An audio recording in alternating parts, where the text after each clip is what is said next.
Kalau dengar kata Hobbit, pasti langsung kebayang film kan? Dunia fantasi Tolkien. Tapi gimana kalau saya bilang, Hobbit itu beneran ada? Dan jejak mereka itu ditemukannya bukan di Middle Earth, tapi di Indonesia. Yuk, kita selami bareng-bareng misteri manusia Flores yang menggemparkan ini. Yap, kamu nggak salah dengar. Lupain deh Middle Earth. Cerita kita kali ini lokasinya di Pulau Flores, Indonesia. Disinilah spesies manusia yang kita juluki Hobbit pernah jadi penguasa. Oke, kisah detektif kita ini dimulai tahun 2003. TKP-nya, sebuah gua bernama Liang Bua di Flores. Disinilah para arkeolog nemuin petunjuk pertama. Petunjuk yang bakal mengguncang dunia sains.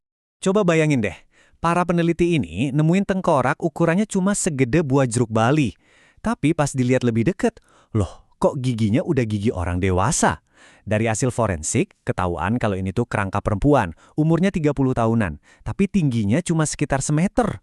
Nah, ini dia teka-teki pertama kita. Ini makhluk apaan coba?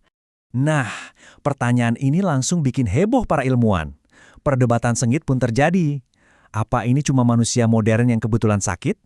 Mungkin kelainan genetik kayak mikrosefali? Atau jangan-jangan mereka baru aja nemuin cabang keluarga manusia yang selama ini hilang? Dan akhirnya, bukti forensik nggak sih jawaban yang telak? Cetak biru tubuh mereka itu beda banget sama kita.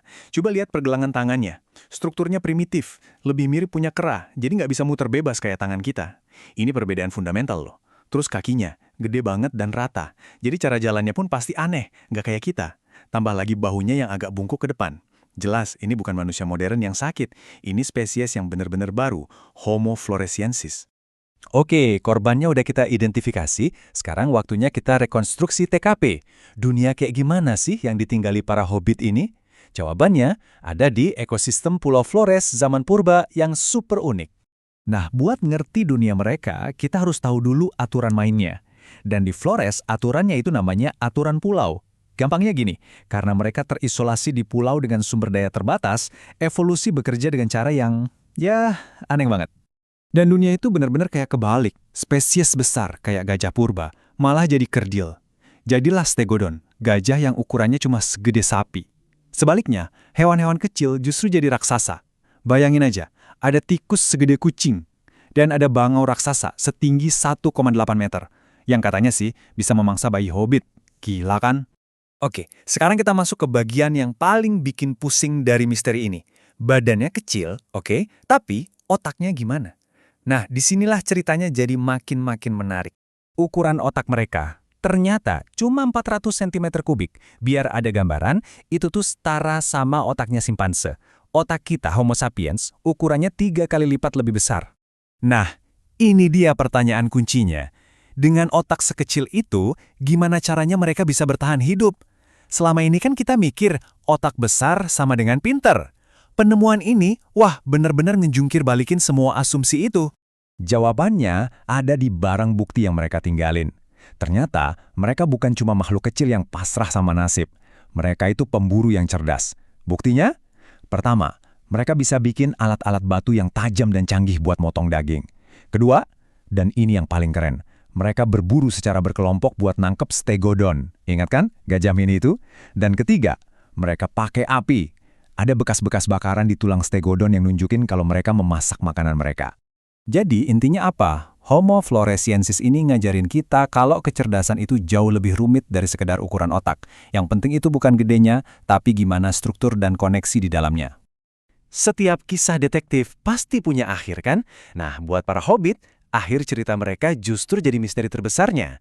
Jadi, apa yang sebenarnya terjadi sama mereka? Kalau kita lihat lini masa kepunahan mereka, ada sesuatu yang aneh. Para hobbit ini hilang dari cacatan fosil sekitar 50.000 tahun yang lalu. Angka ini super mencurigakan, karena di waktu yang hampir bersamaan, spesies kita, Homo sapiens, datang ke wilayah itu. Ini nih pertanyaan yang bikin nggak nyaman. Jangan-jangan kita ketemu mereka, dan jangan-jangan kita juga yang jadi penyebab kepunahan mereka. Mungkin kita bersaing buat dapetin makanan, atau bahkan konflik langsung. Dalam kasus ini, semua petunjuk seolah-olah nunjuk ke kita sebagai tersangka utama. Eits, tapi tunggu dulu. Tepat waktu kita mikir kasusnya udah ditutup, muncul satu petunjuk terakhir yang benar-benar mengejutkan. Dan petunjuk ini bukan dari fosil, tapi dari cerita rakyat.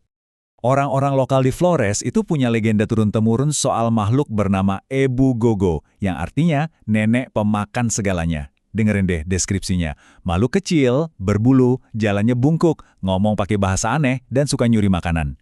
Mirip banget kan sama profil Homo floresiensis? Dan yang paling bikin merinding, menurut legenda, mereka itu baru punah beberapa ratus tahun yang lalu, bukan puluhan ribu tahun. Ini ninggalin kita sama satu pemikiran yang, wah, bikin penasaran banget. Mungkinkah legenda Ebu Gogo itu sebenarnya adalah memori, ingatan kolektif tentang para hobbit yang ternyata selamat, yang hidup bareng manusia modern jauh lebih lama dari yang kita kira? Mungkin aja, kasus ini sebenarnya belum selesai. Dan mungkin juga di sudut-sudut dunia yang terpencil masih banyak rahasia tentang masa lalu kita yang nunggu buat diungkap.